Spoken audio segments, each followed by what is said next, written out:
If you've been stressed about the MCQE1 changes, especially the removal of CDMs, this video is going to completely change the way you see the exam.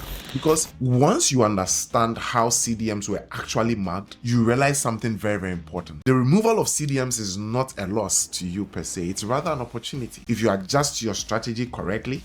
And I'm going to show you why I say this. That is not how the MCQE1 scored CDMs. According to the official CDM ranking model, CDMs were highly constrained, rule-based task marking model. And you were not rewarded for your extra knowledge per se. And you were not even rewarded for your creativity or listing everything you knew. No, you were rewarded only if your response matched a predefined marking key. Anything else, even if it was medically reasonable, often would score 0. Now, there were two types of CDMs, and this is very critical so that you understand how the introduction of MCQs alone is a great advantage to you. Most candidates never realize this. The first type of CDM was what we call the constrained writing list, okay? These questions asked things like, list up to 3 investigations, list up to 3 treatments, and this is how you were marked so far as those were concerned. There was a maximum number of responses. If you exceeded those number of responses, you get an automatic 0.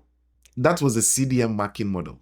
And the other thing is that the answers you provided in those questions which requested that you put in your own answers, they had to match the exact wording, or sometimes they would give approved synonyms. So if your answer was even correct but not prioritized answers, you'd often earn no marks. And even if your answer was close enough to what was already stated should be the answer, you will still not get credits.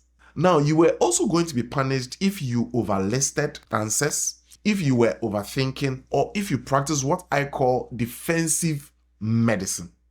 Okay? The second type of CDM was what we call the safety-sensitive CDMs, where I usually call the dangerous acts.